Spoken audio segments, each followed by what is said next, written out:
Hey guys, update on my JL.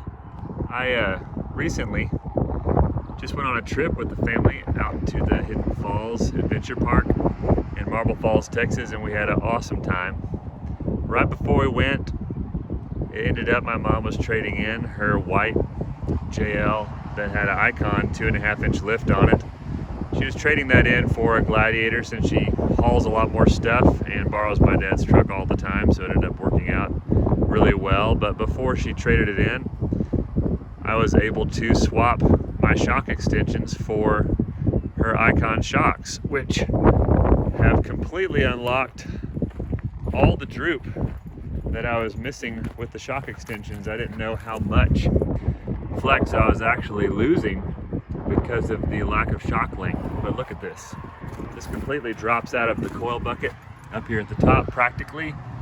It's about to come loose, but it stretches completely the full length of the shock. I also finally got around to installing my longer sway bar end links that I had ordered a while ago and had in the shop. These are the rear links.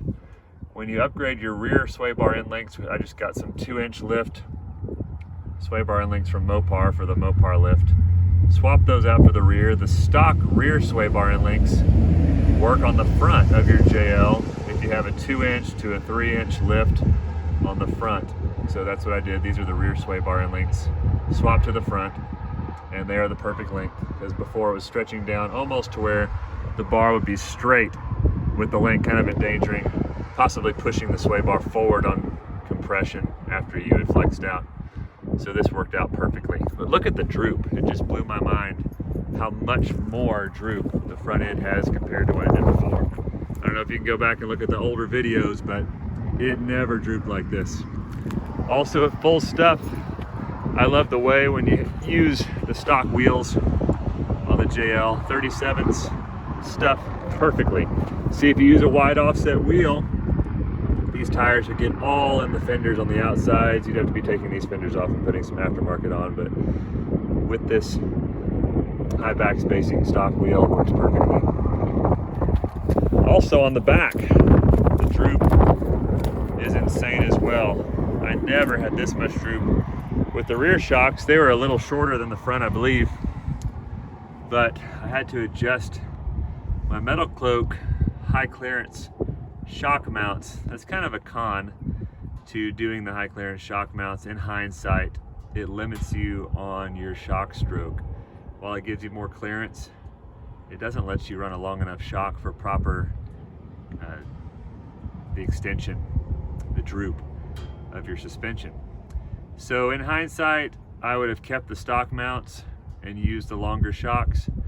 The stock mounts are strong, and just maybe put some skid plates on the front of the shock mounts to smooth that entry point onto a rock if you're going to drag them across something. But so far, haven't had any issues myself.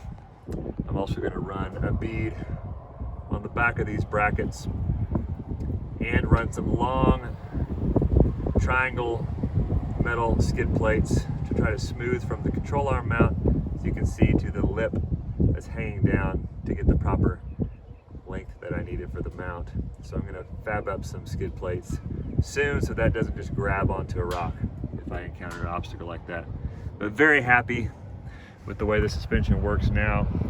I was lifting a tire about a foot off the ground, I believe, in this spot last time. Now it doesn't lift the tire at all, which is extremely impressive.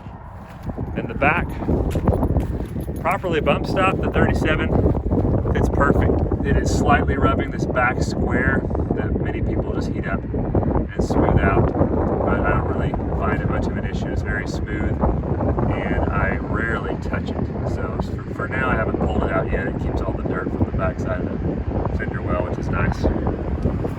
So that's kind of an update on what I've been doing to the JL recently.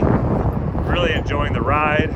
The shocks really enhanced the ride over the stock shocks. Didn't have very good valving, very good dampening. These shocks let you float on the highway. You hit expansion joints in the bridges, you have a little bit of give and more of a plush ride, while at the same time over washboards, a lot of small rocks. They really control the tires a lot better without feedback into the cabin, which is really great. Also, I forgot to mention, right before the trip, I took my Jeep to the dealership to get the tie rod end replaced here at the pivot arm. This tie rod end was actually prematurely worn out. It was popping up and down a few millimeters, which was affecting my on-center feel. The Jeep will always wander a certain amount, but the Jeep had a really vague on-center feel to it that kind of made it a little bit more nerve-wracking driving at highway speed.